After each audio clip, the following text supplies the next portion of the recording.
Quería que publicara usted ese artículo porque, en serio, no es una buena idea. El capitán Crunch estaba muy preocupado porque no hacía más que repetirme: haga lo que haga, no quiero que esta información caiga en manos de los radicales. Él tenía la sensación de que aquello podría llegar a paralizar el sistema de telefonía de los Estados Unidos e incluso colocar a los Estados Unidos bajo el yugo nuclear de la Unión Soviética. El artículo de Ron Rosenbaum sobre los manipuladores de teléfonos fue publicado en la revista Esquire en octubre de 1971. Acudí a la biblioteca, leí el artículo y no podía creerlo. Era tan revelador, me dije, oh Dios mío. En aquel momento me di cuenta de que la manipulación telefónica, tal y como yo la había conocido, había muerto. Se lo leí a Denny entero por teléfono. Todo el mundo recibió su llamada. Una de las últimas llamadas que hicimos fue para leer el artículo a todos porque no podían leerlo. No daban crédito a aquello. Les dije, chicos, estáis acabados. No debisteis permitir que aquel tipo hablara con vosotros. No teníais que haberle proporcionado toda esa información. Después del artículo del Esquire, todo el mundo se subió al carro. Hola a todos. ¿De quién es el número 2374059? Mío y de Paul. Después, todas aquellas fuerzas tan poderosas se unieron sobre todo con la idea de robar. En algunos casos no pasó de una especie de vandalismo juvenil, ya saben, del tipo de estoy haciendo algo malo a que es chulo, pero en otros casos hubo afán de lucro. Bueno, en nuestro programa acelerado para cazar a los manipuladores de teléfonos que cada vez tienen más éxito, detectamos que algunos son hombres de negocios, detectives privados, agentes de bolsa, concesionarios de coches. Hasta hemos detectado a algunos que pertenecen al crimen organizado. La reacción afectó a los pioneros de la manipulación telefónica tan duramente como afectó a sus parásitos. Atraparon a los de Los Ángeles, atraparon a los de Seattle, atraparon a los neoyorquinos. Crearon jurados de investigación que lo analizaron todo, y claro, todos los que atraparon tenían mi número, y fui declarado responsable de todo a cuenta del artículo. Las autoridades actuaron con mano dura. La posesión de una caja azul podía suponer 2 años de cárcel. El capitán Crunch fue acusado de un delito federal de fraude a las empresas de telefonía y pasó 4 meses en la cárcel. La manipulación de teléfonos estaba muerta, pero no enterrada. Estaba a punto de estallar una revolución tecnológica a escala mundial, y el capitán Crunch todavía seguía allí para servir de inspiración a una nueva generación de piratas informáticos.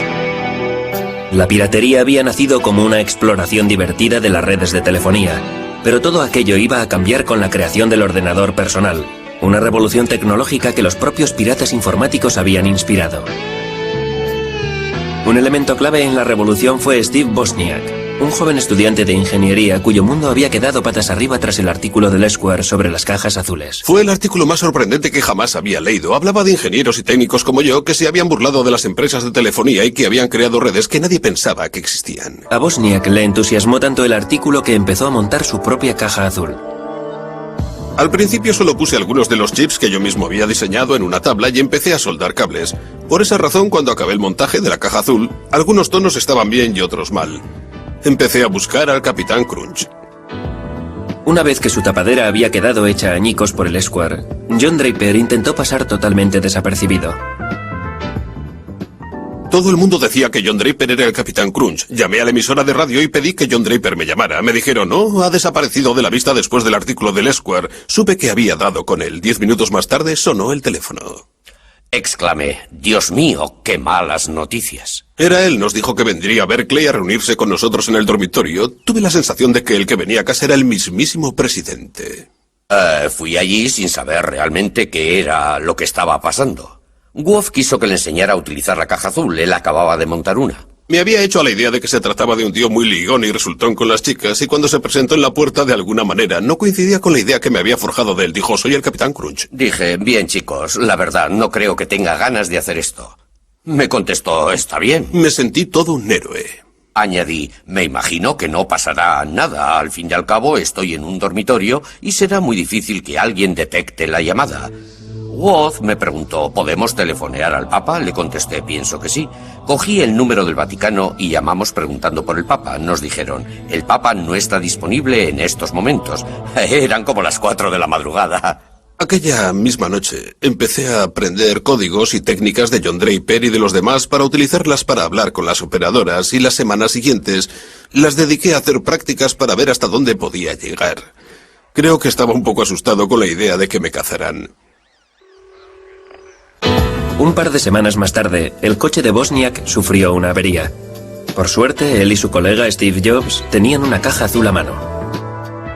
Decidimos llamar a nuestros amigos de Berkeley con la caja azul para que nos llevaran a casa en coche. Steven realizó la llamada sirviéndose de la caja azul.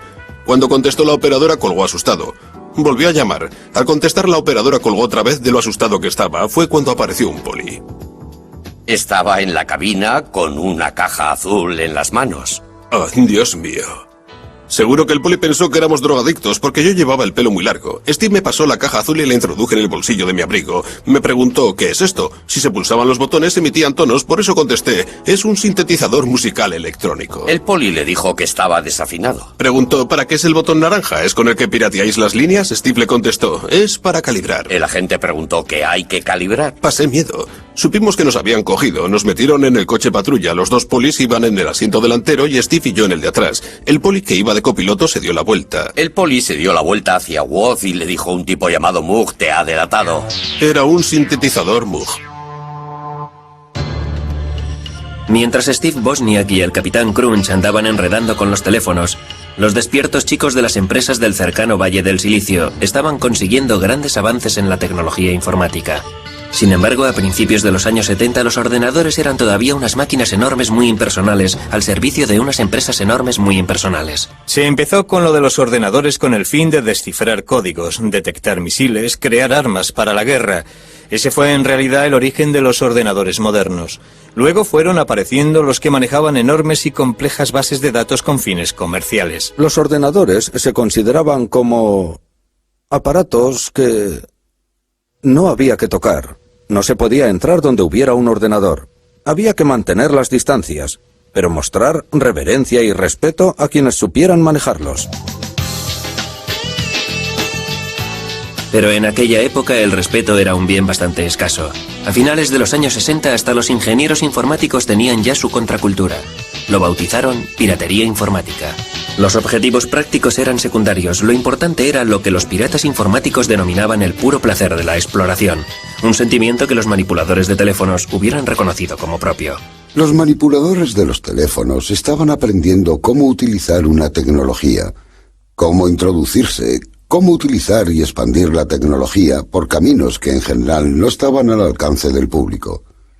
De la misma forma, la piratería informática iba ampliando sus fronteras, iba aprendiendo a explorar los ordenadores para conseguir que hicieran cosas que la gente afirmaba eran incapaces de hacer.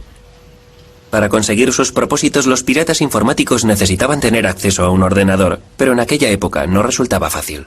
En mi primer año en la universidad dije a mi padre, algún día tendré un ordenador Nova 4K. Me contestó, Steve, cuesta tanto como una casa. Le respondí, entonces viviré en un apartamento. Algún día tendré ordenador.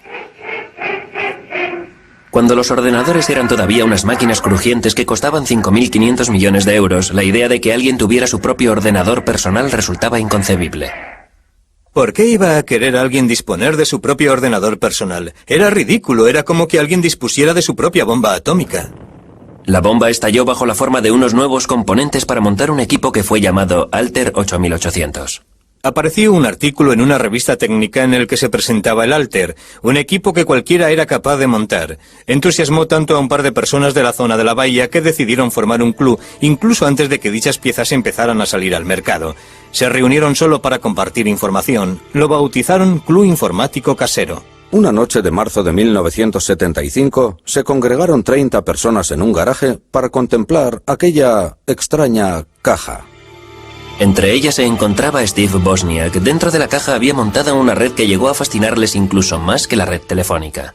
Estábamos dentro del garaje. Fuera estaba oscuro y estaba lloviendo. La puerta del garaje estaba abierta y todo el mundo empezó a hablar sobre ordenadores. La caja del Altair no tenía nada de especial. Venía desmontado. Una vez que lo montabas, movías las clavijas y empezaba a funcionar, pensabas, vaya, es bonito de verdad. Pero ¿qué puedo hacer yo con esto? Lo que hicieron fue programarlo para que interpretara Daisy. 15 años antes, los ingenieros informáticos habían conseguido obtener la melodía con una máquina del tamaño de una casa. En aquellos momentos, los piratas informáticos estaban consiguiendo lo mismo con un ordenador casero. Aquella primera reunión despertó tanto mi interés que los encuentros bisemanales se convirtieron en lo más importante de mi vida. Al club casero enseguida se le quedó pequeño el garaje. La piratería informática estaba ganando terreno. Alguien se levantaba y preguntaba, tengo este problema, ¿sabe alguien resolverlo? O, ¿recordáis que se mencionó este problema en el club hace 2 semanas? Ya tengo la solución.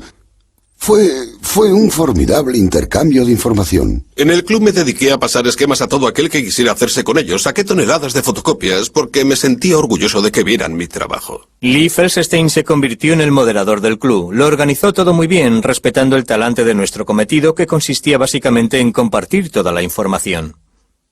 No atrajo a gente de nivel y que había tenido éxito en las empresas, a empresarios. No atrajo a ingenieros, de verdad. El prototipo de ingeniero se sentía bloqueado por ese sentimiento de...